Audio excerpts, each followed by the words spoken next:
from security perspective, if we want to recognize who is coming to the venue and who is going through the turnstiles, of course, we need to implement biometrics. But this is the governmental surveillance or surveillance in general.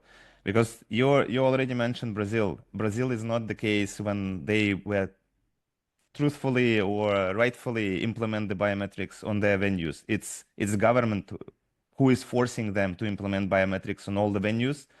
And the venues which is more than 20,000 people needs to have, it's a must to have biometrics right now. And plus, no one knows how they will process the biometrics.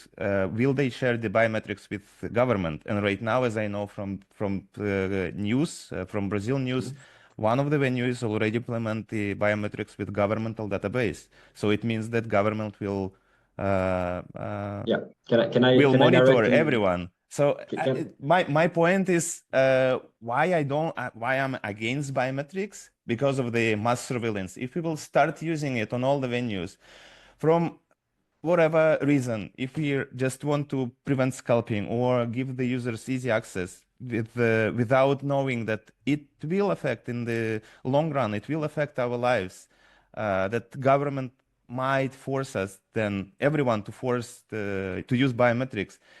I have to now explain a few things because it's a lot of stuff. So indeed, Brazil is a use case similar to other South American countries. There are multiple countries that have regulation. So it's coming from the government. Why? Purely security reason. There was a bomb thrown on a field in Brazil. There have been stabbings and people dying on games in Mexico and Chile. There's really reasons why the government had to come, because the clubs were not solving the situation. So the government had to come and say, okay, this is how we're going to solve it. Now, I don't know about all the providers in Brazil, how they do the biometrics. And this is the difference. And that's why I was stressing really importantly that when you are choosing a biometric provider, you really have to go for those that not only have good technology, but also have all the privacy, privacy by design they have. And that's super important.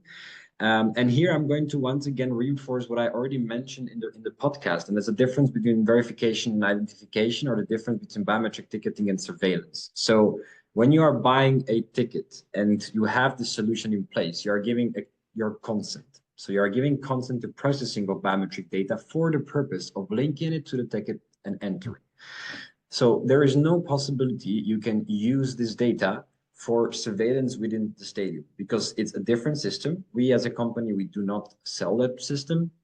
And it is basically, as I mentioned in the podcast, like if we're talking surveillance, is that the cameras in the stands are searching for one face in the stands, and they're trying to pinpoint it, find who it is, and compare it to a database. But we are not the ones who are giving them the database. So if they want to do it, they would have to be connecting to the government's database, but that's again out of the scope for biometric ticketing.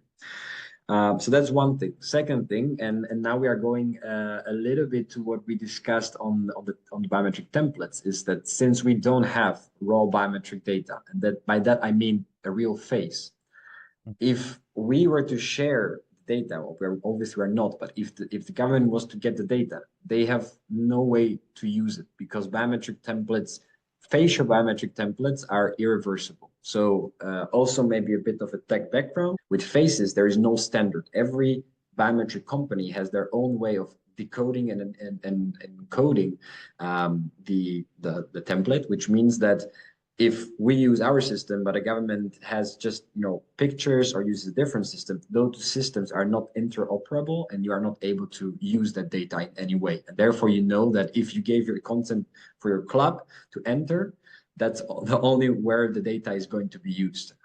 And lastly, obviously, you can always request the deletion of your data. So if you no longer want your data to be stored, you can very easily do that, and there is going to be no trace. So this is very important to understand, because a lot of people are afraid of what the governments are going to do.